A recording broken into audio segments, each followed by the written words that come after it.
Hello and welcome, Exile, to the one build that might convince me not to play Righteous Fire, and that's Berserker Melee Slams. Now, this patch notes was full of buffs on top of buffs on top of buffs for Melee Slams. Let me give you a breakdown of how many multipliers we have on Slams now. This is, at a baseline, in my opinion, an insane boost to what Slams could do damage-wise before to what they do now. And I'm going to go through them one by one. Number one is most skills have at least a 50% damage increase up to a 2x damage multiplier. Some are a little bit more than that, but most of the skills that are more than that are not Slam skills. And that's because Slam skills have War Cries, which are kind of crazy in of themselves. Now, on top of that, we have things like Intimidating, which is a 2x multiplier. Intimidating Cry is actually, there's a likelihood you could have very good uptime on this. And specifically, I'm referring to, of course, the Berserker War Cries exert twice as many attacks. Let me go through that with you. You get 2 exerts at base from Intimidating Cry. You get 1 exert from this here. With this node, that's 6 exerts. If you were to grab the Propagator's Mace, a heist base, for example, and build around a mace, that would be another 2 additional exerts, which would make Intimidating Cry exert 10 attacks. At base, Intimidating Cry is about an 8-second cooldown. I believe the gem comes with CDR as the quality, but I'm going to need to... Don't quote me on that. I didn't check it this morning. But the point is, we have War Cry CDR tattoos. It was in the trailer of the video. You saw tattoos were still a reward. So I didn't see any War Cry CDR changes. So you can still get good War Cry CDR, which means 10 attacks, double damage. That's very good uptime, especially if you consider War Cry CDR. And on top of that, it used to be that you had to piano. You had to press a bunch of buttons. Now you can use the auto exertion, which is the change to called arms. Basically, this change is significant for 2 things. Number one is it's not something that every build's going to stick in just to have permanent uptime on endurance charges, etc., because it no longer lets you have the buff effect, and it no longer lets you have the endurance charges, and it requires a reservation. Now you might think, oh, that sounds like a bad deal. It's not. I'm so happy about this gem because it still gives you the exerts, and you can do automations for multiple things. So, for example, if I was playing a Berserker Slam melee before, and I grab Echoes of Creation, I'm trying to get a bunch of exerts on all of my attacks to have a damage multiplier. I go and I do Intimidating Cry, I do Seismic Cry, I do Rallying Cry. I'm pianoing these. They have less exerts, so I have to piano them more.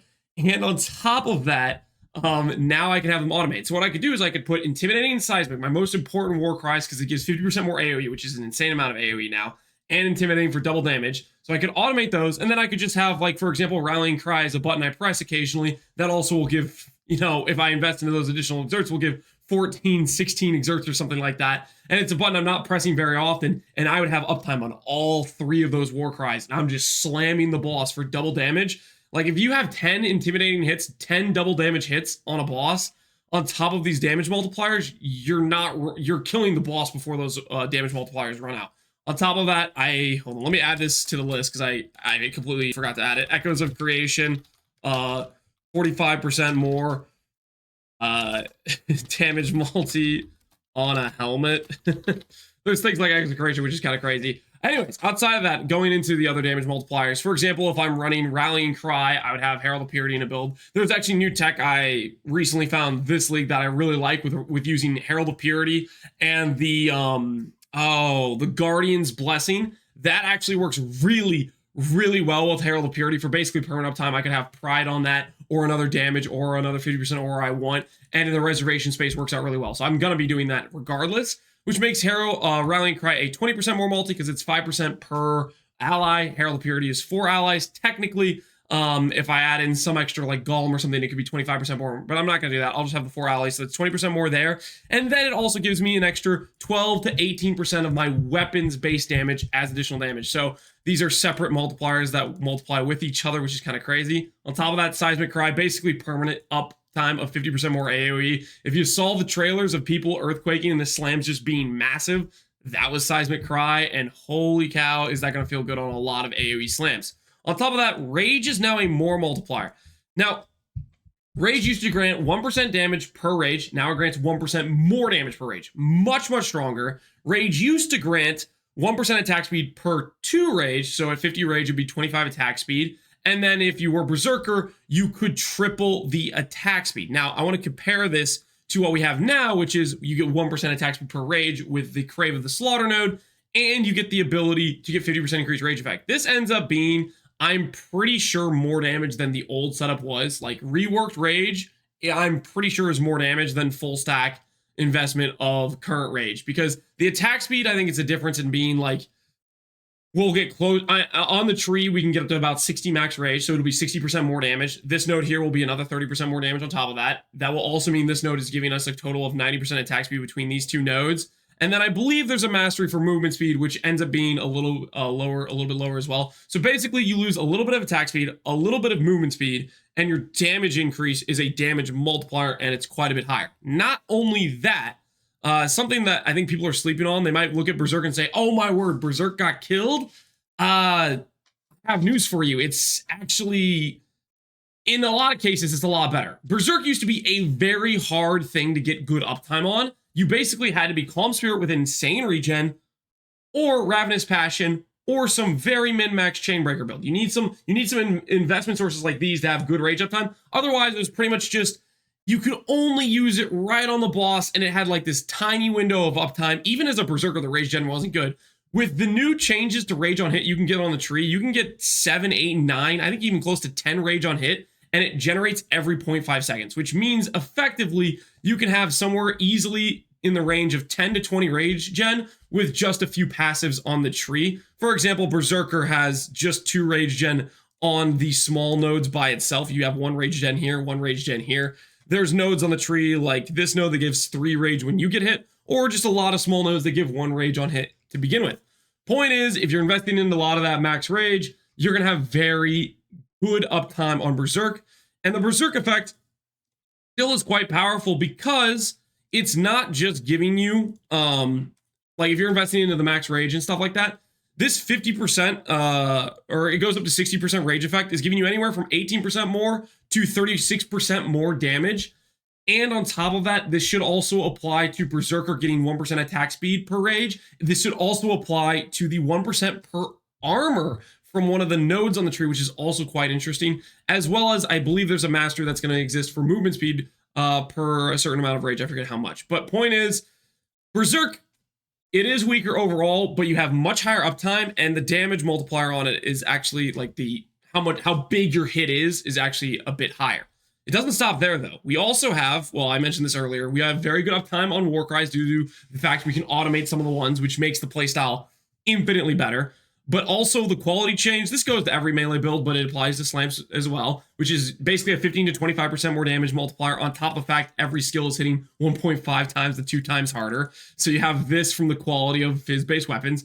But not only that, War Banner. People say this is the new totems. It's not the new totems. If you've played banners versus playing totems, they act completely differently. And the way they've described this is just so much more QOL than previous banners. Previous banners, you had to reserve them, unreserve them, reserve them, unreserve them, reserve them, unreserve them. You had to think about them a lot. The new banners, as far as I understand, is basically you have it socketed in your gear. It is auto on generating the stages, or now they're called Valor. Instead, while you're fighting the enemies, you get to a boss, you pop it, and you have straight up 10 seconds of 60% more physical damage. There isn't going to be a boss in the game you're not killing in 10 seconds, considering all these other multipliers. And when you start min-maxing a character, it's going to be, I think, very, very good. Basically, this went from something where you had to keep remembering to unreserve it, re-reserve it, unreserve it. Now, just, you find a tanky rare, you pop it, and you just start dealing some big damage. I think this is kind of crazy. And the other banners are also pretty insane as well. There will be some interesting things with Champion, I think. We'll see how that ends up shaking out.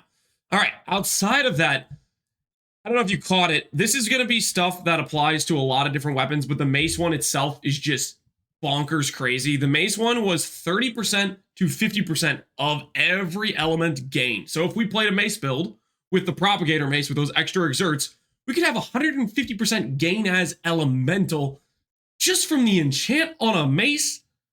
That is another just crazy damage multiplier on top of all these other things. Doesn't stop there, though. There is a new support gem, which just seems really, really cracked to me because they showcased it. I actually paused a little clip here where they have it, and it says 12% more for each War Cry exerting, and also support damage deals 10% more if exerted. This is the level 1 version of this support gem at level 38.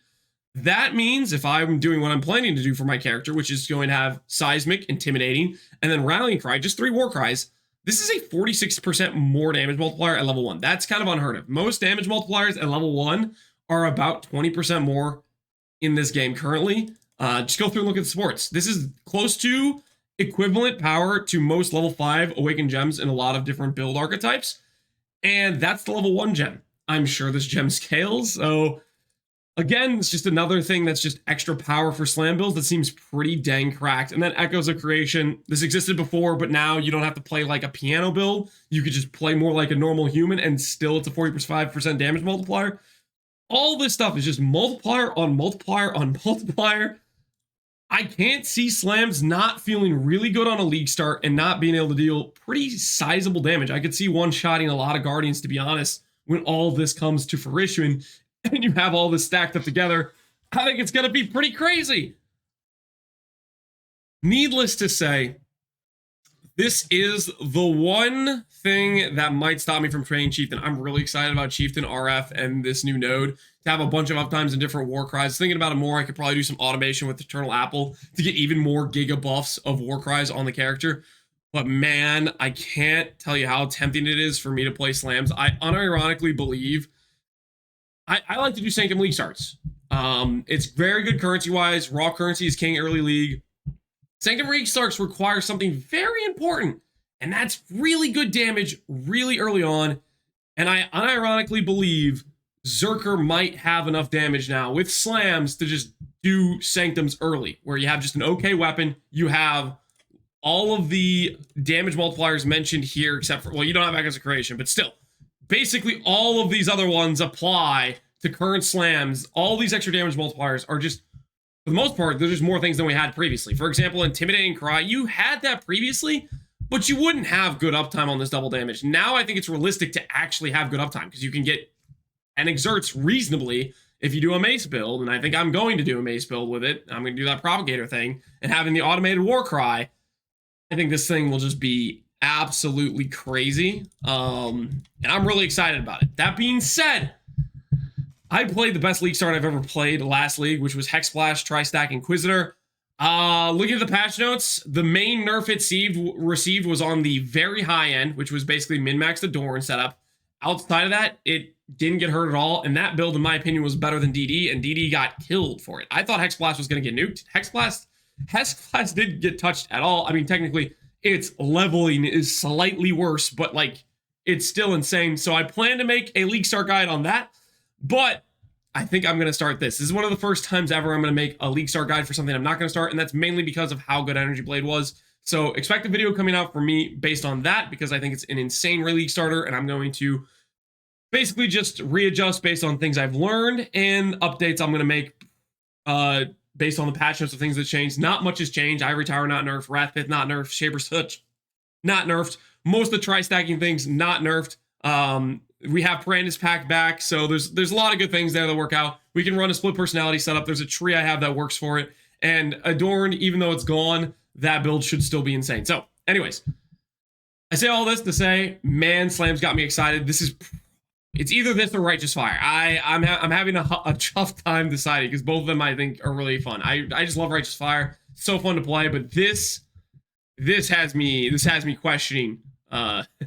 I say questioning my sexuality. That doesn't sound right either. Anyways, hopefully you guys enjoyed this video. This little rundown of how good I think slams are, or the obvious upsides to playing a slam-based character. And yeah, hopefully it gets you excited theory crafting. I would say, honestly, I don't know if a lot of people are considering it. There's probably some shock value to seeing Warbringer not have 50% more damage. There's some shock value to seeing this not say triple rage. But look at it a little bit more closely. Re-examine it, because what's here, I think, is honestly just a much stronger package than before. I think it was a sizable damage buff in terms of, like, how much damage output you can realistically get on this.